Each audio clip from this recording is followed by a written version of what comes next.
When German prisoner Klara Wendler arrived at an Iowa farm in October 1945, she expected cruelty. She had buried her own children and prepared herself for hatred from the enemy. But the woman who opened the door didn't offer anger. She placed her baby into Klara's arms. Why would an American mother, who had already lost a son to German fire, trust an enemy prisoner with her own child? And what did Klara discover in that farmhouse kitchen that she would carry back to Germany for decades? The truck from the prisoner camp stopped in front of a white farmhouse with blue shutters, a red barn, and cornfields cut down to gold stubble. The sky was wider than any sky Klara had known in Europe. A young corporal helped her down from the back of the truck. "Work detail," he said. "You'll be here until sundown. Do what Mrs. Whitaker tells you." Klara nodded. She was 38 years old, though the war had made her look older. Her hair was pinned under a plain scarf. Her hands were thin and rough. She had worked as a clerk in an army supply office near Kassel, counting blankets, fuel tins, and boots for men who were sent east and west and often did not return. She had not commanded anyone. She had not saved anyone either. That was what she carried. The farmhouse door opened. A woman stepped onto the porch holding a baby against her shoulder. Klara stopped breathing for one moment. The baby was round-cheeked, warm, alive, wrapped in a pale yellow blanket. One small hand rested against the woman's collar, opening and closing as if the world belonged to it. The woman on the porch was perhaps 45. Brown hair streaked with gray. Clear eyes. A working dress. No softness in the face, but no theater of anger either. "I'm Eleanor Whitaker," she said. "You can call me Mrs. Whitaker." "Klara Wendler," Klara answered. "I know." The baby made a small sound and pressed her face into Eleanor's neck. Eleanor adjusted her gently. "This is Grace." The name struck Klara with a cruelty no one had intended. "Grace." She looked away. Eleanor noticed, but said nothing.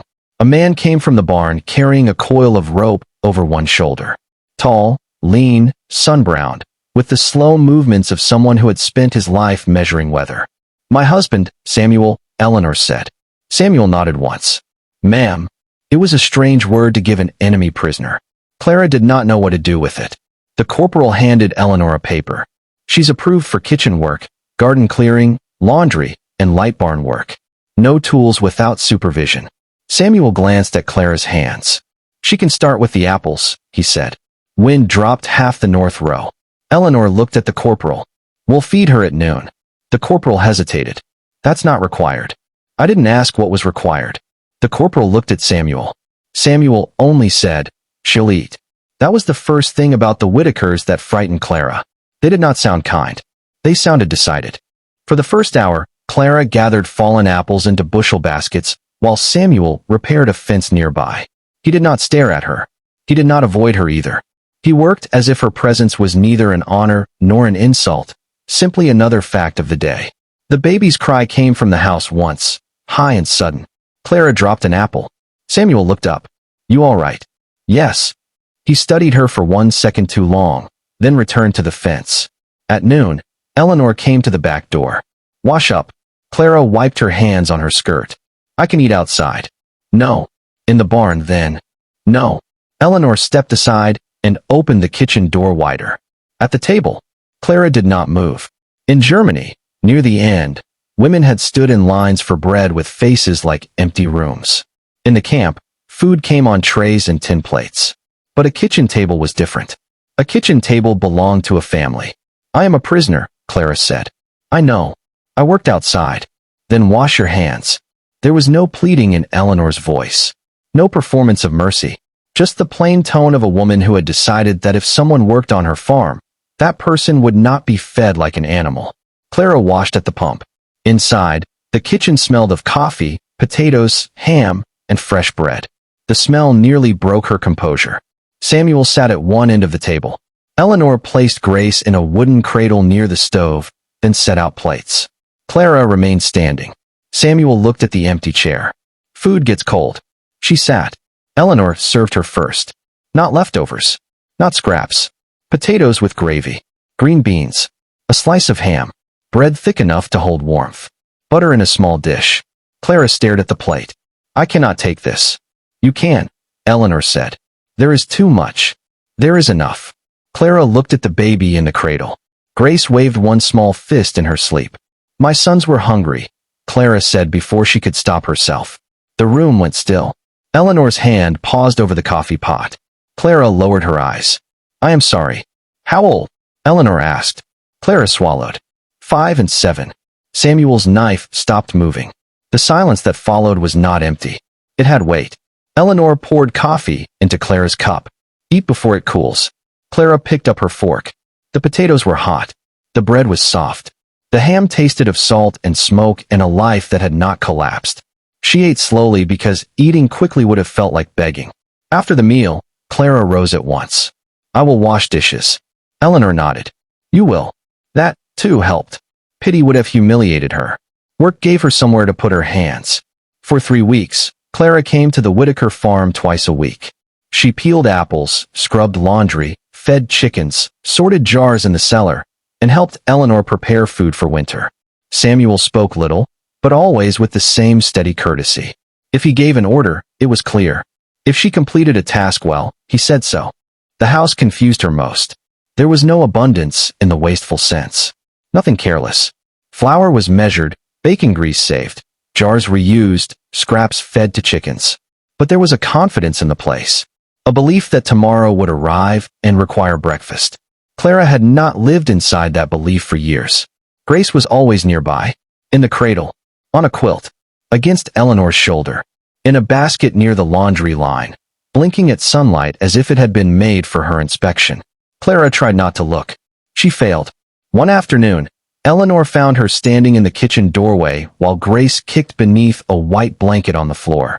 The baby laughed at nothing. Klara turned away quickly. Eleanor said, You can look at her. I should not. Why? Klara's answer came out thin. Because I want to. Eleanor said nothing for a long moment. Then she bent, lifted Grace, and held her out. Klara stepped back. No. She won't break. I cannot. Eleanor kept the baby in her arms. I did not say you had to. I asked whether you wanted to. Klara looked at Grace's face. Healthy. Open. Unafraid. Everything her own children had not been allowed to remain. My hands are German, Klara whispered. Eleanor's expression changed then. Not softening. Deepening. My son Matthew died in France, she said. 22 years old. He was killed by German fire outside a town whose name I still cannot pronounce. Klara closed her eyes. I am sorry. I know what your country did. I know what our boys crossed the ocean to stop. Eleanor looked down at the baby, then back at Klara. But this child will not learn courage from me by watching me be cruel to a woman who has already buried her own. Klara covered her mouth. Eleanor stepped closer. Hold out your arms. This time, Klara obeyed. Grace was placed against her carefully. The baby was heavier than Klara expected. Warm through the blanket. Solid. Alive. Her head settled into the crook of Klara's elbow, as if no history stood between them. Klara did not move. Grace opened her eyes. Blue. Serious. Unknowing. Klara began to cry without sound. Eleanor looked away, giving her the dignity of not being watched. Klara sat in silence, holding the child, tears running down her face. For the first time in years, something inside her that had been locked away began to loosen. But what did she carry with her when she left that farm? What stayed with her through the long years after the war? Through hunger, rebuilding, and silence? And how did one afternoon in an Iowa kitchen change the way she would see an entire country for the rest of her life? If this story is staying with you, leaving a like helps more people find it.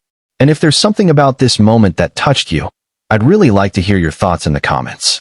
Samuel entered from the back door, saw them, and stopped. For a moment, Klara feared he would take the baby away. Instead, he removed his hat.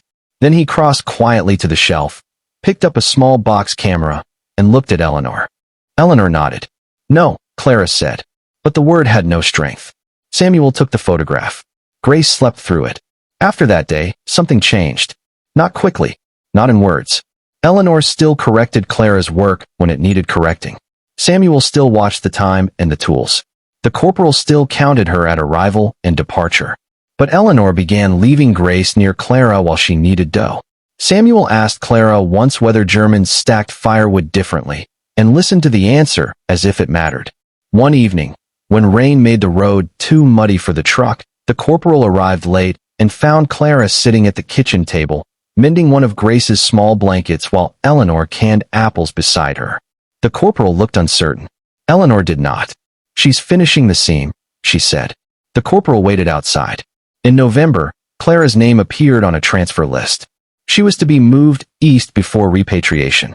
Her last day at the Whitaker farm came with a hard frost on the fields. Klara worked without speaking much. She cleaned the kitchen shelves twice, though they did not need it. She folded laundry too carefully. She avoided looking at Grace until Eleanor finally said, "You're making this harder by pretending not to care." Klara stood with a dish towel in her hands. "In my life, caring has not protected anything." "No," Eleanor said, "but it has kept some things human." Before the truck came, Eleanor handed Klara a brown paper parcel. Klara opened it. Inside was a small wool blanket. Pale blue, worn at the edge, neatly washed. "No," Klara said at once. "This is for the baby." It was Matthew's first. Klara went still. Eleanor's voice remained even. Then it was Grace's. "Now it is yours. I cannot take your son's blanket. You can carry it back across the ocean," Eleanor said. "And when you think America was only barbed wire and guards, you can remember it was also a kitchen table in Iowa." Klara pressed the blanket to her chest. Then Samuel came from the barn and handed her a small envelope. The photograph came back from town. Inside was the picture. Klara sat in the Whitaker kitchen, holding Grace in her arms. Her face was wet with tears, but calm in a way she did not remember feeling. On the back, Eleanor had written, "Grace Whitaker, held by Klara Wendler. Iowa, 1945. Klara looked up. "Why would you give this to me?" Eleanor's eyes shone, but her voice held. "Because one day you may need proof that someone trusted you with something precious." The truck horn sounded. Klara wanted to say many things. Apologies. Thanks. Names of the dead. Names of the living. What came out was smaller. "I will remember your house." Eleanor nodded. "See that you do." Years passed. Germany rebuilt slowly, with patched roofs, thin soup, and children who learned to read beside windows that had once been broken. Klara found work in a school office, then in a relief bureau, then anywhere records needed careful hands. She kept two things in her drawer, a blue baby blanket, and a photograph from Iowa. In 1963, a letter arrived with an American stamp. The handwriting was young, careful, and unfamiliar. "Dear Mrs. Wendler, my name is Grace Whitaker. You probably do not remember me, but my mother says you held me when I was a baby." Klara sat down before reading the rest. "Mother told me you were very gentle. She said you had lost children, and that she trusted you with me because grief should not be allowed to make the world smaller." Klara touched the photograph on her desk. "I am 18 now. I will be training as a nurse next year. Mother thought you might like to know that the baby you held grew up safe." The letter blurred. At the bottom, Grace had added one final line. "Mother says to tell you the blanket was never meant to stay in one country forever." Klara folded the letter carefully. Then she opened the drawer, took out the old blue blanket, and held it against her face. It no longer smelled of Iowa. It no longer smelled of Grace. But somewhere inside its worn threads was a farmhouse kitchen, a quiet American father, a mother who had buried a son and still refused to become cruel, and a baby placed into enemy arms as if mercy were not weakness, but inheritance. Klara sat alone in the rebuilt school office while children shouted in the yard outside. For the first time in many years, she did not think of America as the country that had defeated hers. She thought of it as the country that had trusted her to hold Grace.